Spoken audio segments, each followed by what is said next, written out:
ಧರ್ಮಸ್ಥಳ ಅಥವಾ ಧರ್ಮಾಧಿಕಾರಿ ವಿರುದ್ಧವಾಗಿ ಯಾರೂ ಇಲ್ಲ ಎಂದು ಸಚಿವ ರಾಮಲಿಂಗಾರೆಡ್ಡಿ ತಿಳಿಸಿದ್ದಾರೆ. ಧರ್ಮಸ್ಥಳ ಪ್ರಕರಣದಲ್ಲಿ ಎಸ್ಐಟಿ 14-15 ಕಡೆ ಆಗಿದ್ದರೂ ಸಾಕ್ಷ್ಯ ಸಿಕ್ಕಿಲ್ಲ. ಧರ್ಮಸ್ಥಳದ ಬಗ್ಗೆಯಾಗಲಿ ಧರ್ಮಾಧಿಕಾರಿ ವಿರುದ್ಧವಾಗಲಿ ಯಾರೂ ಇಲ್ಲ. ಒಂದು ಕ್ಲಾರಿಟಿ ಸಿಗಬೇಕು ಅಂತ ಎಸ್ಐಟಿ ರಚಿಸಲಾಗಿದೆ. ಈ ಬಗ್ಗೆ ಗೃಹ ಸಚಿವರು ಸದನದಲ್ಲಿ ಸ್ಪಷ್ಟನೆ ನೀಡಲಿದ್ದಾರೆ ಎಂದರು.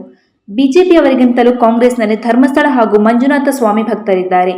ಈ ಪ್ರಕರಣದಲ್ಲಿ ಬಿಜೆಪಿಯವರು ರಾಜಕೀಯ ಮಾಡುತ್ತಿದ್ದಾರೆ ಎಂದು ಹೇಳಿದರು. ಭವಿಷ್ಯದ ದೃಷ್ಟಿಯಿಂದ ತುಮಕೂರು ಬೆಂಗಳೂರು ನಡುವೆ 4 ರೈಲು ಮಾರ್ಗ ನಿರ್ಮಾಣ ಮಾಡಲು ಯೋಜನೆ ರೂಪಿಸಲಾಗುತ್ತಿದೆ. ಹೆಚ್ಚುವರಿ ರೈಲು ಸೇವೆ ಒದಗಿಸಲಾಗುತ್ತಿದೆ ಎಂದು ಕೇಂದ್ರ ಜಲಶಕ್ತಿ ಹಾಗೂ ರೈಲ್ವೆ ಇಲಾಖೆ ರಾಜ್ಯ ಸಚಿವ ವಿ. ಸೋಮಣ್ಣ ಹೇಳಿದರು. ತುಮಕೂರು ನಗರ ಹಾಗೂ ಸುತ್ತಮುತ್ತಲ ಪ್ರದೇಶ ರೈಲು ಅವಲಂಬನೆ ಹೆಚ್ಚುವ ಹಿನ್ನೆಲೆಯಲ್ಲಿ ತುಮಕೂರು ಬೆಂಗಳೂರು ನಡುವೆ 4 ರೈಲು ಮಾರ್ಗ ನಿರ್ಮಾಣ ಮಾಡಲು ಯೋಜನೆ ರೂಪಿಸಲಾಗುತ್ತಿದೆ ಎಂದರು. ಯಾರು ಧರ್ಮಸ್ಥಳದ ವಿರುದ್ಧ ನಿರಂತರವಾಗಿ ಅಪಪ್ರಚಾರ ಮಾಡುತ್ತಾ ಇದ್ದಾರೆಯೋ ಅದೇ ವ್ಯಕ್ತಿ ಮುಖ್ಯಮಂತ್ರಿ ಸಿದ್ದರಾಮಯ್ಯ 24 ಕೊಲೆಗಳನ್ನು ಮಾಡಿದ್ದಾರೆಂದು ಆರೋಪಿಸಿದ್ದಾರೆ. ಆ ವ್ಯಕ್ತಿ ರಾಜ್ಯದ ಮುಖ್ಯಮಂತ್ರಿಗೆ ಅವಮಾನ ಮಾಡಿದ್ದಾರೆ. ಮುಖ್ಯಮಂತ್ರಿ ರಾಜೀನಾಮೆ ಕೊಡಬೇಕು ಎಂದು ಆಗ್ರಹಿಸಿದ್ದಾರೆ.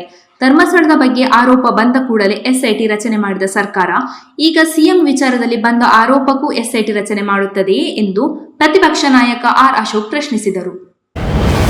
ಹೆಬ್ಬಾಳದ ಹೊಸ ಫ್ಲೈಓವರ್ ಮೇಲೆ ಇಂದು ಡಿಸಿಎಂ ಡಿಕೆ ಶಿವಕುಮಾರ್ ಬೈಕ್ ಓಡಿಸಿದ್ದಾರೆ.